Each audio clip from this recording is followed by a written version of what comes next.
Hi friends, welcome to the Issachar Scribe. As you can see, we've made some changes to our studio. As we grow and develop, and as you follow, we're really, grateful as we dive into this year on a variety of subjects. It's really important as we do this to really and authentically, do a few things. As you know, we are slowly becoming the leading company on social media that talks about ex-gay content and life. So regardless if you're gay, trans, bi, a human rights activist, a pastor, a deliverance minister, a gay rights activist, trans, or whatever, you're going to want to follow us because we do gender studies and we do conservative studies on that notion that you are really going to not want to miss. And I'm sorry as I'm making some changes, doing some things, rearranging things, but the reality is that we have a lot of programming and I'm busy, as you can see now, and more. This notion of content creation, as we make X Day series on our podcast, you can catch online. It's really important. I've noticed kind of TikTok has been like under siege. If you go on TikTok right now, you can't Google X Day. And that falls into an area that I feel that is very evident of a human rights violation. And if you're LGBTQ, how can you advocate for that? That people just simply can't look up stories, they can't hear alternative viewpoints. Because of that, we made a playlist series on YouTube where you can go online and you can look from others on our YouTube platform. You can find us there. If you're watching on YouTube, you can find this video and more on several playlists where we dive through several different topics. We do conservative queer theory that especially if you believe in affirmative therapy and you're like, well, gays exist. I'm not saying they don't, but I also believe very strongly that ex-gay content creators should not be targeted. That is the reason why the other day I made a video on how to respond to discrimination, that if you haven't find it on our TikTok, go back and watch it, save it. And if you see this happening to ex-gay content creators, even if you're a trans activist or gay rights activist or liberal or whatever, you have to objectively go that that's not okay. But what's happening is that's not happening. People are targeted on a regular basis, and the ex-gay community is being attempted to be filed under hate crimes for just existing. That is literally the same thing that essentially activists proponentize of, basically a genocide. That has the same hallmarker of what you guys are sitting there advocating for. So on this notion, as we go through ex-gay content, I'm going to be talking about the programming that I do outside of TikTok.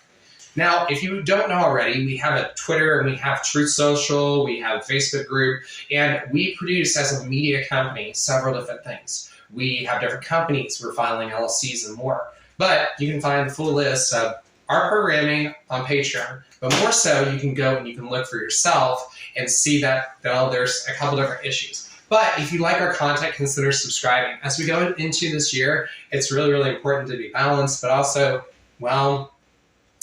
we need to have some changes in America and around the world and on TikTok. To simply say that ex-gay people don't exist, as progressive leaders like to say, is very devastating. It's not ethical conduct. You can't sit there and have your experience say that our experience is not valid. And that was very evident in the case of Jubilee. They have done all the research for ex-gay content creators, and if you want to find out what their studies say that they are actually changing and they're whitewashing and they're rewriting in their claims, you're going to want to follow us. Unfortunately, TikTok continues on a regular basis to restrict our content and more.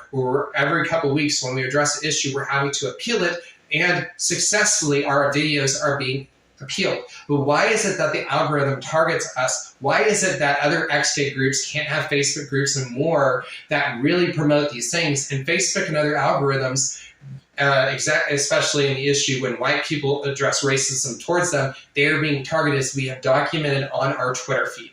If you're interested in any of these subjects, you're going to want to click the follow over there, and to make sure that you share this video. By doing so, you make sure that ex-gay content gets out and you work through the algorithm that's unjust. We're not saying that you can't be gay, you can't have gay rights, and if you want to go get surgery, that's your prerogative. But as many groups that are conservative continue to talk about that are gay conservatives speak out, we are not going to be silent.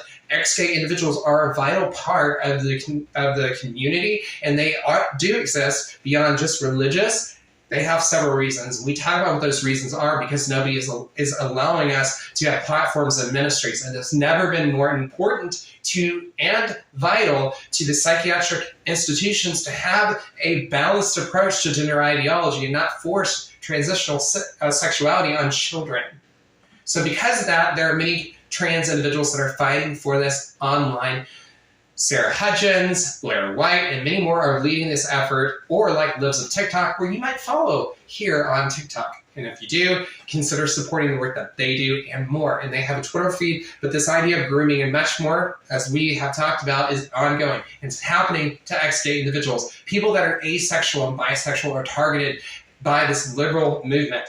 And it's documented. So it's not something fake. You can't sit there and take our video down and more because it's legitimate claims that we make. We do legitimate stories every single day at 7 a.m. Central Standard Time that you're not going to miss, where we talk about stories and the decisions for or against going into being ex-gay. And we talk about vital, critical reasons that are beyond Jesus. And it's really important to stress that it goes beyond Jesus, because this whole thing beyond Jesus is needed to have a conversation on. It's great if you do discipleship, pastors, and all those people in the world. It's great if you do those things. Not saying don't do that, and it's very vital, as we suggest several groups like livehope.org, where they have an online active community where you can go and become a part of. If you're seeing this video, it came up in your For You page. But in light of this, we also talk about groups like Ex-Gays and Allies on Facebook that you can check out.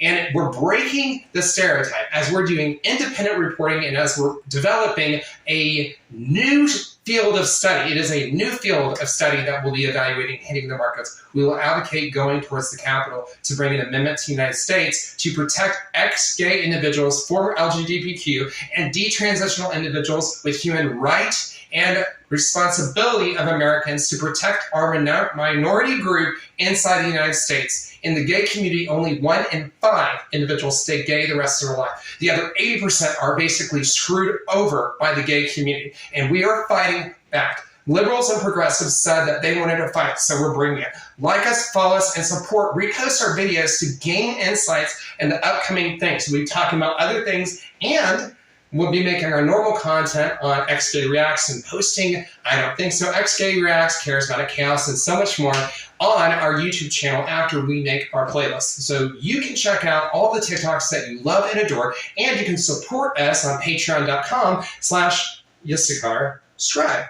We'd love for you to join us. If you have any questions, just reach out. We list those things, programming, and all sorts of stuff in the future. But it's just an observation. Why is it that progressives continue to do these things? As we talk about Emma and her store Piano Manic, Joshua Inman, Becca Cook, Ronald McCrae, Dennis Jernigan, Matthew Gretsch, John Anderson, Kid Lee, Richard Lorenzo Jr., Christian Convos, and more on our podcast. You are not going to want to miss it. It is exclusive content that you can only gain access to by searching up Yissachar Scribe, that thing, on podcasts. You can find us wherever podcasts are available, where we are expanding and exploding. We are becoming the #1 podcast in the United States, and our goal is to become the #1 podcast on the subject of ex-gay theory and queer conservative theory in the world. And we are going to do that.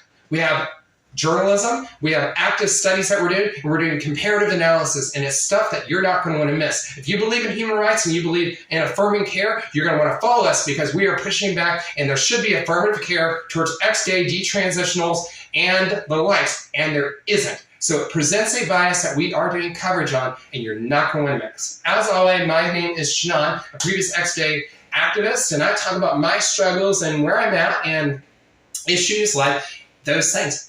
I talk about it on the podcast. So make sure that you subscribe, follow us for more. Click the bell below if you're on YouTube or wherever you are, and like this video, and we will see you on the flip side. Deuces. Oh yeah. And together, we'll make the world a more peaceful place. Goodbye!